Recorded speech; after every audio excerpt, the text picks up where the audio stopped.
नमस्कार, the Bihar wing देख रहे हैं आप। मेरा नाम कल्याण स्वरूप है। हमारे साथ राकेश पांडे हैं। राकेश पांडे की अलग अलग पहचान है इलाके में। कुछ लोग इन्हें व्यवसायी के तौर पे जानते हैं, कुछ लोग सामाजिक कार्यकर्ता के तौर पे जानते हैं। इन्हीं से जानते हैं कि ये अपने आप को क्या मानते हैं। मैं एक मनुष्य हूँ और मेरा जन्म जो है वो चंपारण में हुआ, इसलिए मैं चंपारण से हूँ। और अगर एक जो पहचान है समाज में, लोगों में, तो बहुत नजरिए से लोग आपको देखते हैं। कुछ लोग ऐसे भी मानते हैं कि शायद इलेक्टोरल पॉलिटिक्स में आने की आपकी संभावनाएं दिखती हैं। ऐसा है, पॉलिटिक्स में आने की संभावना, देखिए मेरे यहाँ आने की संभावना, चंपारण में आके काम करने की संभावना किसी को दिखाई दी थी आज तक। तो भविष्य वक्ता बनने से कोई लाभ नहीं है। अगर एक व्यक्ति आपके ही समाज से उठ के वापस आपके समाज में काम करता है, तो आपको जो अपनी पुरानी सोच और रूढ़िवादी कि हर आदमी इसलिए काम करता है कि उसको चुनाव लड़ना है, उसको थोड़ा दरकिनार करना होगा। दरअसल ये मेरी सोच नहीं है। मैं उनकी बातचीत का प्रतिनिधित्व कर रहा हूँ जो समाज से आवाजें आती हैं। और इसके अलावा मैं ये भी जानना चाहता हूँ कि एक इंडस्ट्रियलिस्ट या फार्मा उद्योग से जुड़े हैं और चंपारण काफी उर्वर भूमि रही है हर लिहाज से। ऐसे में क्या संभावनाएं दिखती हैं चंपारण में भविष्य में? देखिए, बहुत मैं ऑनेस्टली बोलूँ कि चंपारण जरा सुसुप्त अवस्था में चला गया।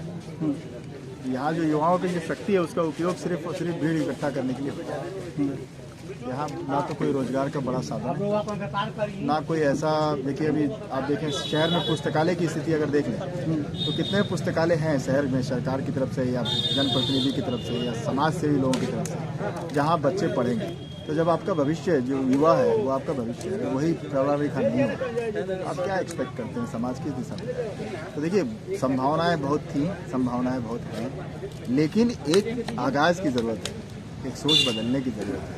ये जो झंडा ढोने की प्रवृत्ति हो गई है, नेता जिसके कर्म से विकास नहीं हो, जो विकास में जिसका योगदान नहीं हो, फिर भी आप उसके साथ अगर सेल्फी खिंचवाते हैं तो इस मानसिकता से ऊपर उठने की जरूरत है। ये दरअसल उस बारे में बात कर रहे हैं जो आज का ट्रेंड चला है कि किसी के साथ फोटो खिंचवा करके मशहूरियत हासिल कर देगा, उस बारे में बात कर रहे हैं।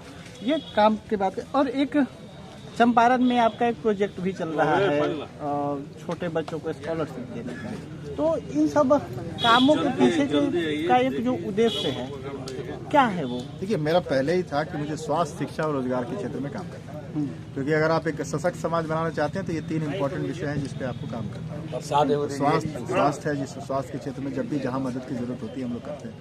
शिक्षा का है तो शिक्षा का कई प्रारूप है। कई ऐसे समाज के लोग हैं जो जिन तक शिक्षा पहुंच नहीं पाती है या वो शिक्षा तक नहीं पहुंच पाती। अब एक गरीब बच्चा है गांव में, वो डीएवी स्कूल में नहीं पढ़ सकता है क्योंकि उतने पैसे नहीं उसके पास। तो हम लोगों ने प्लान किया कि जो टैलेंट है, अगर वो गाँव में है, गरीब है, उसके परिवार में इतनी शक्ति नहीं है, पैसे नहीं है, आर्थिक क्षमता नहीं है, तो कम से कम उसको वहाँ तक तो पहुँचाएं कि वो आने वाले समय में एक IAS IPS बन सके। मतलब आप इक्वलिटी की अगर बात करते हैं तो आपको सबको मौका देना होगा, और मौका नहीं है तो उनके लिए मौका बनाना होगा। एक बात और है, मैं चंपारण के अलग अलग गांव में देखूं, कस्बों में देखूं, तो आपकी एक जो नए तौर पे किशोर लड़कों में, युवा लड़कों में आपको लेकर एक सनसनी होती है, या एक तरह से वो आपको आइडियल के तौर पे देखते हैं। आपको क्या लगता है? मैं उनको आइडियल के तौर पे देख रहा हूँ, तब मैं यहाँ काम करने और अच्छा, मैं उनको आइडियल पे देखता हूँ। मैं इन लोग जैसे व्यक्ति को देखता हूँ जो इतने डिप्राइव होकर भी समाज में काम कर रहे हैं। तो मैं आइडियल नहीं हूँ, मैं आइडियल नहीं, मैं एक सामान्य व्यक्ति हूँ। और मेरे भी लोग आइडियल हैं जिनको मैं मान के ये काम करता हूँ।